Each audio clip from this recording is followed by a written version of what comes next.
60-70 বছরের জীবন পাওয়ার পরও সে তার মালিককে চেনে না, মালিককে জানে না, মালিকের পরিচয় লাভ করতে পারলো না। তখন আল্লাহ তাআলা ওই মানুষকে আর মানুষ বলে নাই, তখন বলছে ওই মানুষটা হলো কুকুরের মতো, ওই মানুষটা শূকরের মতো, বরং শুধু তাই না, তার চেয়েও নিকৃষ্ট। বলুন নাউযুবিল্লাহ। আল্লাহ বলেন, ওয়ালাকাদ যারানা লিজাহান্নামা কাসীরাম মিনাল জিন্নি ওয়াল ইনস লাহুম কুলুবুন লা ইয়াফকাহুনা বিহা। আমি এমন সংখ্যক মানুষের জন্য জাহান্নাম প্রস্তুত করে রেখেছি যাদেরকে আমি অন্তর দিয়েছি বুঝার জন্য। ওয়ালাহুম আযানুল লা ইয়াসমাউনা বিহা, আমি তাদের কান দিয়েছি কোরআনের বাণী শোনার জন্য, কিন্তু তারা তা শুনে না। ওয়ালাহুম আ'য়ুনুল লা ইবসিরুনা বিহা, এবং আমি তাদেরকে চক্ষু দিয়েছি আমার বাণী দেখার জন্য, বুঝার জন্য, আমার নিদর্শন দেখার জন্য, কিন্তু তারা তা দিয়ে দেখে না।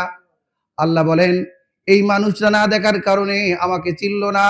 বলে উলাইকা কাল আনাম, এরা হলো চতুষ্পদ জন্তুর মতো, বরং চতুষ্পদ জন্তু না, বালহুম আদল, এদের চেয়েও নিকৃষ্ট। অথচ আল্লাহ তাআলা সূরা বনী ইসরাঈলের মধ্যে বলেছেন, ওয়ালাকাদ কাররামনা বনী আদম ওয়া হামালনাহুম ফিল বাররি ওয়াল বাহর, আমি আদম সন্তানকে সমস্ত সৃষ্টিজীবের মধ্যে মুকাররম, সম্মানিত বানিয়েছি। তাহলে বনী আদমকে সম্মানিত বানিয়েছেন, কিন্তু ওই মানুষই যখন আল্লাহ তাআলাকে চিনল না, জানল না, ওই মানুষটা কার মতো হয়ে গেল বলেন? কুকুর শূকরের মতো, তার চেয়েও নিকৃষ্ট। এজন্য 1 নম্বরে কাকে চিনতে হবে বলেন? মালিককে চিনতে হবে।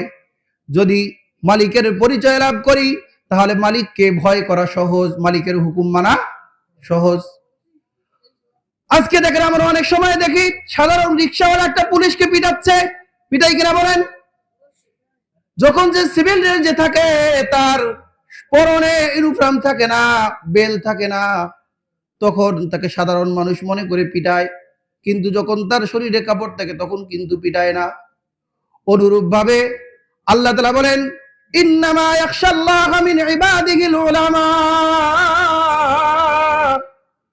পৃথিবীর মধ্যে যত মানুষ আছে, তাদের মধ্যে আমি আল্লাহকে বেশি ভয় পাই হলো আমার যারা আলিম, যারা আলিম বান্দা, মানে আমাকে যারা চেনে, আমার জ্ঞান যার মধ্যে আছে। সুতরাং যারা আলিম তারা আল্লাহকে ভয় পায়।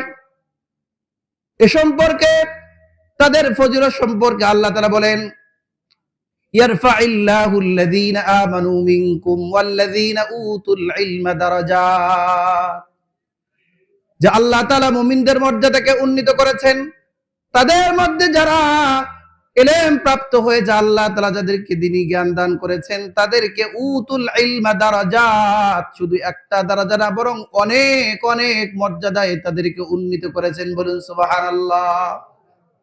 কেমন উন্নীত করেছেন দেখেন, আজকে আমরা সবাই এখানে ইলম শিক্ষা করার জন্য আসছি, কি বলেন?